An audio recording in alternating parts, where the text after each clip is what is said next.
Welcome back, everyone. Sarah was so inspiring. And Lee, do you know what I'm looking forward to? What are you looking forward to? I know what I'm looking forward to. I'm looking forward to her story becoming a TV show. Yeah, me too. I would absolutely watch that. That really intrigued me. I would watch that too. And you know, when it does and they do it right, it'll be one of the first time I see the kind of marriage that I've always said between something very practical and something very woo-woo, and it's coming. I think it is. I think we're ready for merging more of the 3D with the metaphysical. Well, it's time again to do what we're calling Miracle Moments, one of our favorite sections of the program. We really enjoy this. We love sharing everyone's miracles, and we love to involve our wonderful group of viewers in helping others to heal. And that's what we're seeing is happening. You can find these Miracle Moments section in your membership portal, and that's where you can request prayers of help for benevolence for yourself and for someone you love. It also where you can review those requests and take a look at them, pray with them, and see what's going on. And it's a wonderful thing to send energy to everyone who's asking for it. There are many who have had reported to us that the prayers and the energies that you are sending make a difference. When we start reading these things, sometimes we tear up. Sometimes we do it when we're on the air just to see what is happening when the thousands of you are reading these and sending energy, and it works. Now, if you've seen or experienced a difference in your life, a miracle moment, we'd love to hear from you. All miracles, large, small, are worth celebrating. And so I'd like to ask Monica to share a miracle moment which has happened to 2 of our Circle of 12 members. Indeed, there are 2 miracle moments to share tonight. The first one comes from Carmen, and Carmen says, I want to share my miracle. I was worried about my throat. Something was wrong and it felt dry, but it didn't hurt. I tried to heal myself first before going to the doctor. Then I went to the doctor. She said I had something like bacteria, but later when the doctor did tests, she found that the bacteria inside my throat was gone. I am so glad for Kryon, who is helping us to know how to heal. I celebrate that, Carmen, and it tells me that you are communicating with innate and giving instructions to your body, and the results are miraculous and beautiful, and thank you for sharing. This second miracle moment, it comes from Ursula, and it was submitted in the membership portal about a year ago. Ursula says, in my travels, when I drove back from Italy to Germany, I passed Switzerland, where I had a stroke in a restaurant. My first miracle was that one lady immediately recognized my problem and called for a helicopter. During the flight in the helicopter, in those moments, I thought of Kryon, who said I could heal myself. I was talking to my innate, and I was sending my body all my love. I could immediately feel a big relief. In the hospital, they didn't think I had a stroke because I could move my legs and I could walk. Within 24 hours, my speech was much better. I even dictated this message in English, which is not my mother language. My body has shown me that healing myself is my reality. Thank you, Kryon. I am convinced that I shall overcome this stroke without any problems. What a wonderful, amazing miracle moment, Ursula. Thank you for sharing. And again, another example of talking to our innate, our smart body intelligence has had miraculous results. And right now, I would like all of us to create a field of coherence with each other to send energy to those who are requesting our help. But in the first instance, and being inspired by Sarah K. Grace, who was our guest earlier, I really want to acknowledge all of the first responders and all of the caregivers on the planet. Many are in roles where they are caring for their children above and beyond what the normal care requirements are. Many of you are caring for parents, above and beyond the normal requirements of what we have to do, caretaking for members in your family. And some of you are paid caretakers, and it's a big responsibility. So I invite all of us to close our eyes and just focus on sending a wave of appreciation to all first responders and to all caregivers that are on the planet. And right now we're just sending a wave of appreciation, a wave of acknowledgement that we actually see what they are doing and how important they are to the people around them. Sometimes being a caregiver is quiet work, that you're doing it without being seen. And so in this moment, let's just energetically hug every caregiver, every first responder. We see you, we acknowledge you, we honour you, we send you our love.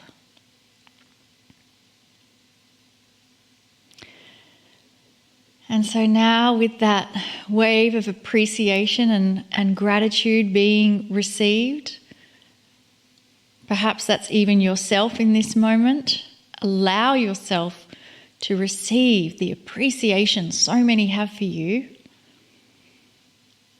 Let us now send that same wave of acknowledgement to those who are requesting our help.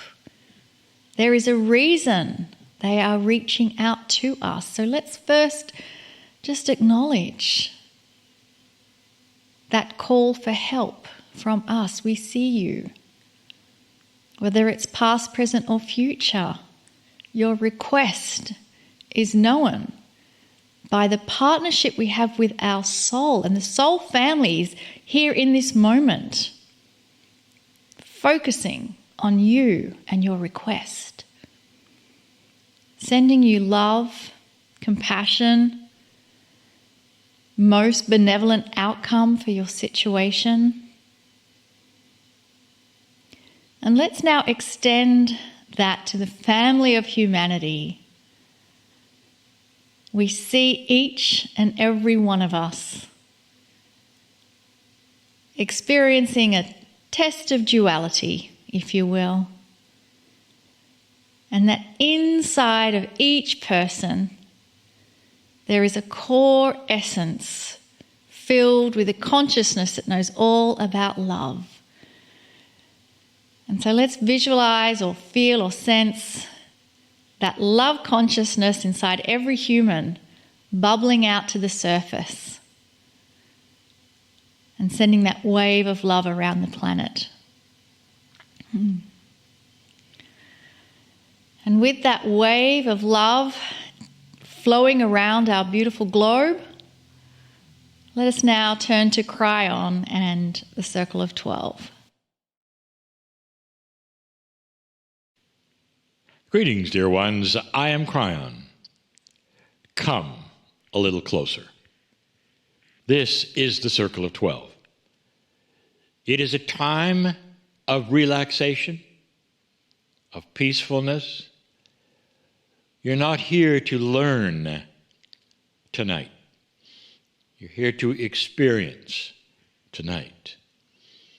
Perhaps to be administered to, as we have had so many energies in the past to do for you. But it is a time of reflection. Sometimes this particular section, the Circle of 12, causes you to rethink a little bit. And the rethinking is perhaps of your reality and what it brings you, or what it does not bring you. We have said in the past that the Healing Wednesday program, the Circle of 12, is a safe place. It's a place where you can totally relax and be peaceful. But more than that, I don't know how many of you have actuated this experience, made it part of your reality. It's difficult. It's a meditation, you might say. And yet, as you discover your multidimensional side, you also start to realize what the scientists have been telling you. There are multiple realities. And in that, a multidimensional energy, such as a human being, can work in realities that are not just one. Therefore, even scientists say it's possible for you to be in two places at the same time, perhaps to enjoy two realities at the same time. Let's do that right now as we go across the bridge. Take my hand. Relax into this music, this time. Metaphorically cross a bridge into a reality that you deserve to know about. You cross this bridge, and we do it together, hand in hand. It's a symbol for caring. It's a symbol for safety. It's the hand that you took when your mother or your father or anyone who was in charge of you felt safe, would hold and take you somewhere. This is the hand that you go with me across this bridge to a grand place, if you wish to call it a place, a grand energy of your soul. It's really your home, your real home. This particular energy that we visit is the one that's forever, not like Earth. This one remains. This one does not change. This is the God part of you. As you arrive there, we go through a door yet again. Every single time, almost, we go through a door. The door is a symbol of moving from one energy to another, just like you do when you open a door and go into another room. There is expectation of the room that you enter into. Once again, I would love you to visualize a place of truly nothingness where there is a chair. It's huge. There is no what we would call bias there of what you might learn. There is nothing there to make you think that you know what's coming. It is neutral in all ways except one. There's love there. And you feel it as you go in, because every single time you sit in that chair, you're administered to. There's something for you. There are messages. There are entities. There's beauty. There's revelation. There might be healing. And so every single time you enter this room, it's ultimate safety. It's ultimate peace. It's your sanctuary of your soul. The sanctuary of your soul is where you expect nothing but that which is loving, beautiful, kind, compassionate, that has your name on it. What a place. Dear ones, that doesn't exist on earth. You might have created something close, but nothing like this, because this is the core essence of you. In this room, you've actually met your higher self. That's pretty special. Tonight, I want you to sit, and I want an angel to come forward as an intermediary for you to communicate with that which is the beauty, the majesty, the wonder, the splendor of Earth, of that which you call Mother Earth, that which you call Gaia. Is it possible to have a conversation with the planet? And the answer is yes.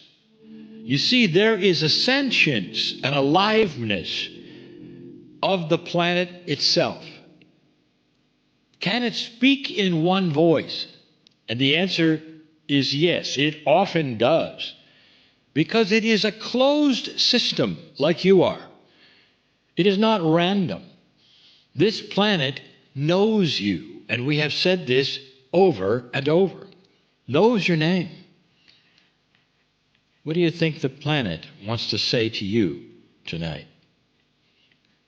Let's involve the angel Ariel, which has been called in the past the angel of planet Earth, the one who sits perhaps at the right-hand side of the Creator and is responsible for that which is the earth energy. This is all metaphoric, dear ones, but it is something that helps all of you to relate. An angel that will carry the message of Gaia to you. Sit and listen to what Gaia says to you right now as the angel Ariel speaks to you directly. This is Gaia speaking, says the angel. The first message I want to give you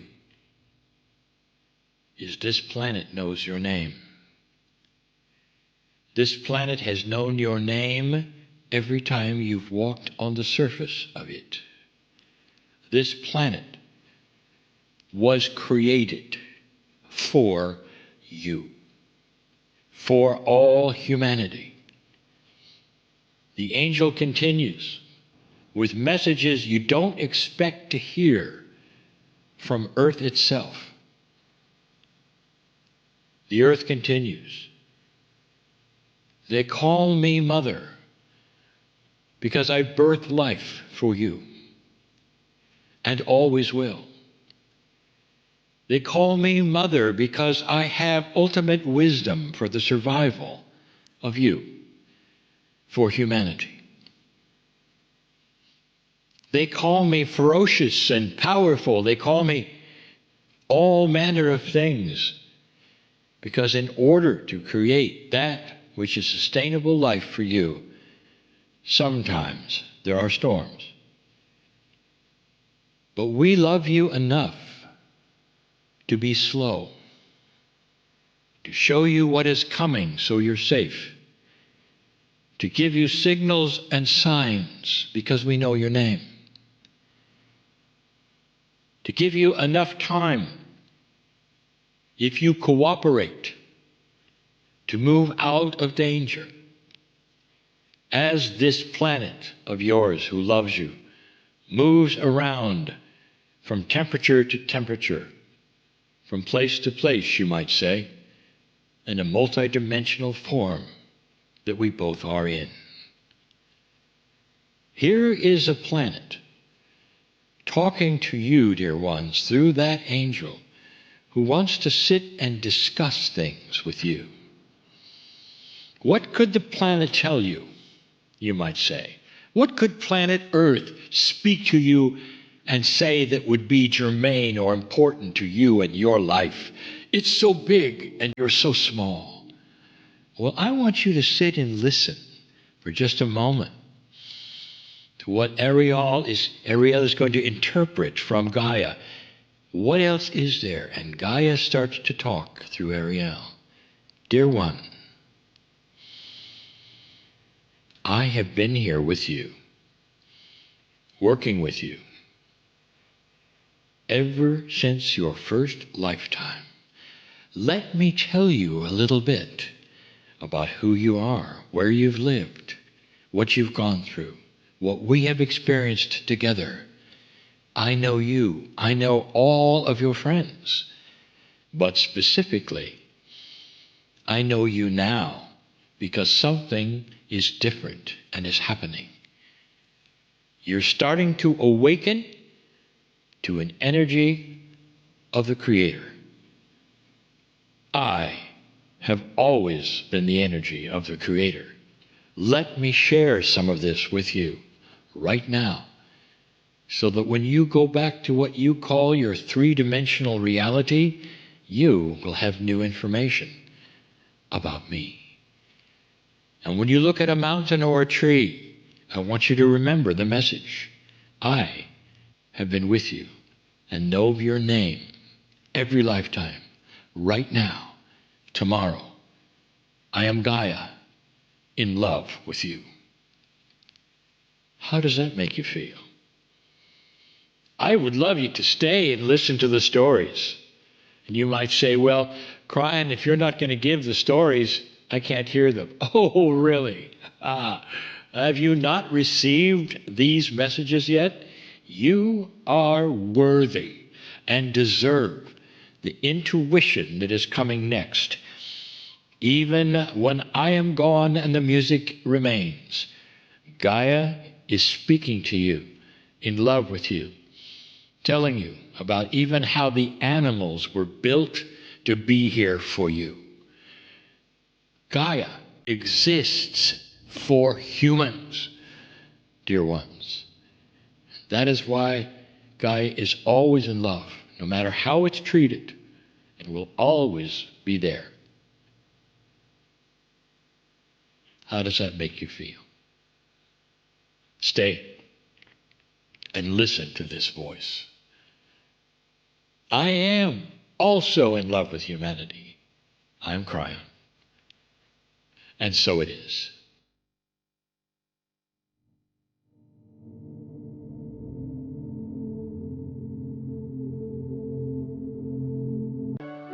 Hello and welcome, everyone. I'm Lee Carroll. I'm Monica Morani. And I'm Marilyn Harper. Woohoo! Yay. So tonight is our Fifth Wednesday special, and it is the first one of 2025. Oh my gosh, it still feels so fresh, doesn't it? I actually remember as a kid so many science fiction movies. They always had these futuristic timelines for the year 2000 and beyond, and it felt so far away. And yet, here we are, 2025. Yeah, I don't Amazing. remember a science fiction movie in 2025, but I remember them in 2007. Yeah, it was really far away. Why am I feeling old? No, just in a moment of old time, feeling old time. Okay. Well, you look absolutely thank you. young and vibrant. Thank you. Just like Marilyn. Just like Marilyn. Yes. Yeah. So for those of you joining us, maybe this is your first Fifth Wednesday special. This format is a little different to Wednesdays with Kryon. We are going to go for approximately 1 hour without a break, and I am your host for this evening and moderator, and I'll be asking personal questions of both Marilyn and Lee, and then a little later on we are going to delve into some questions specifically for Adironda and Kryon. So the theme for tonight, it revolves all around the new year, fun, celebration, and habits. Interested? Well, let's find out some personal things about Marilyn and Lee and how they relate to these topics. I'm going to ask this same question to both Marilyn and then Lee, because we've just entered a new year of 2025 and there's always a celebration. As you reflect back on your life, is there anything you have done that was outrageous, hilarious, fun, or maybe even a little bit naughty? Marilyn, what's your response? Well, I could think of several things that would fit each category. However, I do remember something that I would say fits all three categories of hilarious, outrageous, and naughty. I was at a retreat at Unity Village up in Lee's Summit, Missouri. I mean, this Unity Village is the whole home of Unity spiritual centers. And I was at a retreat. It was kind of like a camp for adults, a summer camp for adults. It was great. We had so much fun. And they had 24 hours of silence. Well, I was in a cabin with three of my very good friends from Arkansas. So you can imagine it was very difficult to be silent the whole time. And about 11 o'clock, after we all were supposed to have lights out, we were still trying our best not to giggle.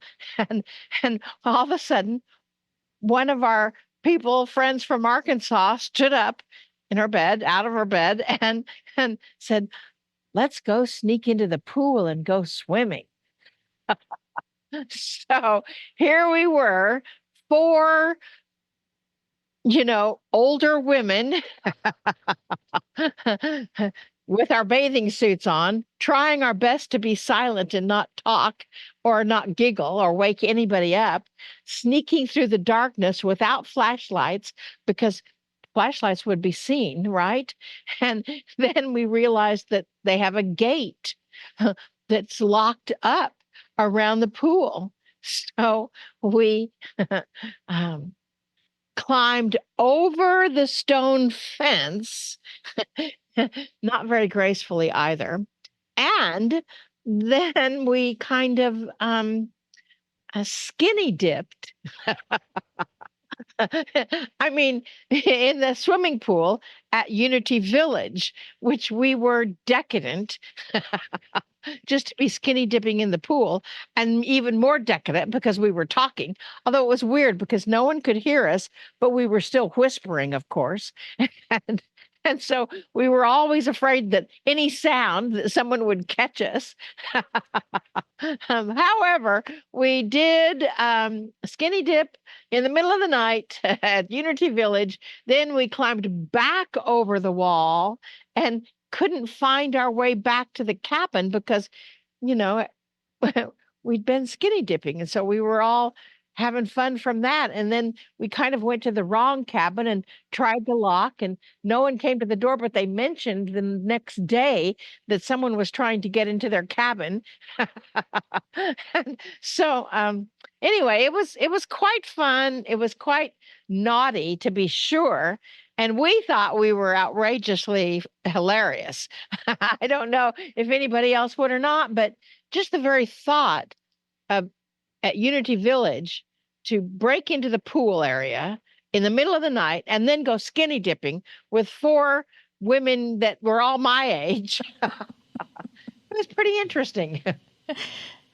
I almost have this sense that there's that element where the thrill of danger, because in the movies you have these scenes where all the lights come on and then the helicopters are there and they're spotlighting and you are busted, you're caught skinny dipping in the pool. I'm sure there's that element of thrill and danger that entered it as well. Yes, there was, Monica. It was. We expected all the floodlights to come on at any moment, or we expected someone to be yelling, "Girls," and naming names. I won't name the people from Arkansas because I don't have their permission. Artificial names to protect the innocent. Although they were not innocent. It was Sally. It was Sally and Joyce. Sally and Joyce, and it was no. I can't do that. No. Oh my goodness. Well, thank you for sharing that, Marilyn. I think many of us have our own skinny dipping stories as well, so it's fun to revisit those memories with you. So Lee, how about you? As you reflect back on your life, is there anything you've done that was outrageous, hilarious, fun, or maybe a little bit naughty? Who, me? Come on. Okay. This happened in the graduation from, I think it was high school. Yes, it was high school. I know it was high school because of the story I'm going to tell you. In Southern California, we have a thing that happens, and it happens in May, I think April, May, and June, and it's called the running of the grunion. Now, grunion is a small little fish about like this, and what happens on the beaches of Southern California is that once or twice in those months at high tide, the grunion run. And what this means is that they all come in, these fish, to spawn on the beach, and then they go away. And what we did, and it was so much fun because we had actually had the graduation ceremonies, we were having fun, we went and stayed out on the beach because high tide is about 2:30 in the morning. And so we were there and we were ready for the grunion. And the whole reason we were there, that this story will get better, is to capture these fish and do something with them. And that's the fun story, and that's the outrageous thing, at least at that time for me. We were out, of course, way past curfew. We're not really supposed to be on the beach at that time, back in those days, and that was the early 60s. And here come the grunion. Now, we had flashlights, and we could see when they were happening because you put a flashlight on the wave, and they glisten in the wave, and there's hundreds of them, if not thousands. They all come in together. It's really interesting, and the male fish come in first. And then they're all over the beach, and they're wiggling, and the water goes out, and we run and we start capturing these fish, and we're putting them in buckets. Now, here's the thing: is they taste horrible. You don't want those fish. We're not fishing. And it's probably illegal now, folks, because everybody is in protection mode. You got to catch a fish correctly. We were not. We were grabbing them off the beach when they were, trying to do their thing, and put them in buckets. Of course, they were dying, but that's the fun of it back then. Don't send me letters. I'm sorry, I was young. So there we are, and we accomplished our mission, and we had buckets of fish. So the next part is the outrageous part. What do you do with buckets of fish that are this long and that are dead? So we had graduated, so we weren't going to be in trouble, we thought. And we knew where the dean of the opposing high school lived. Now, there was only a few high schools back then in San Diego. One of them was called San Diego High. One of them was Hoover High. I was from Hoover, and all of us were from Hoover. We snuck to the dean's house from San Diego High, the opposing high school, in the dark, and hoping the sun was not going to come up yet, and we carefully spelled the name of Hoover High School on his lawn with the fish. Now, here's the thing about it. We did it there because this man was very proud of his lawn, and he was in June at that time, and we had graduated. Beautiful lawn, lovely San Diego, all of this, except that when you put the fish on the lawn, they kill the grass. So by the time we were done and finished, we knew that by a day or even half a day, when they discovered the fish and took them away, Hoover High School would be spelled in yellow for months on his lawn. And that's the most outrageous thing I have done. So I know, I've lived a sheltered life, but that's my story. I hope the next question is not revealing so much about me and the fish, okay? I think that was very cute, Lee. And I think what's fascinating is when you look back at those stories, our society was so different. It was. And it was something that everybody did. So anyone listening to this and doesn't quite get Lee's story or is horrified by certain things, you have to really put yourself back into that era and just how big of a deal that was in being that little bit of naughty, rebellious teenager. And it was like fun that was not truly harming anyone. Well, we all did it together, too. This is and just like Marilyn's story, when she's with her friends and they're out there, we didn't even need any alcohol for this. I mean, this was practical just fun. Yeah. Practical fun. Yeah. I love it. Well, we didn't need alcohol either. It was just fun. Yeah, that's right. Absolutely. I love it. So what I'd like to do now is actually speak about habits, because so many people create resolutions for the new year. And I'd like to know if either Marilyn or Lee, whether you've had any habits that you've been able to void or change. And I'm talking about habits that don't serve you. So if so, Marilyn, have you been able to void or change any habits that don't serve you? Well, this is a much more serious topic. Well, I know that I'm not a big one to set New Year's resolutions, because to me, New Year's resolutions are just to be broken, and because they've never lasted more than a few days. However, I've been working on a habit, and I trust that it's getting better and better, but only the people around me will tell me that. And I'm sure if it's not, they will tell me that too. I have a habit that I would consider it a bad habit, that whenever I hear a new idea about what we could do in the studio, what we could do in, for Adirondack Company, all those new ideas that our team is wonderful about coming up with, my immediate response is, no. No, that's not going to work. And let me tell you, no, that's just not going to work because of this and this and this. Instead of thinking about, now, usually the next day or later on that day, I will have thought about it and come back with, oh, but this is such a great idea that you had. And then share it with them that they had a great idea, and I've kind of percolated on it a little bit. But my first response, at least in the past, has been no. And so I'm getting over that presently in this moment. I'm open to new ideas, and I choose to take them inside and then think about them before I respond in any way, shape, or form. And those habits, in having a habit, it's really important. I think the first thing that you have to do is to be aware of that. And, if you are not aware of a habit, I hope that your friends will be aware. I may be getting off topic here. Mona, can you let me know if I'm on topic or off topic here? You are on topic, because habits is exactly what we want to discuss. Okay, just checking. So yes, and the quickest way, that's why we wear these bracelets, because it's when you have a habit of anything, you can use the bracelet to remind yourself to change that habit.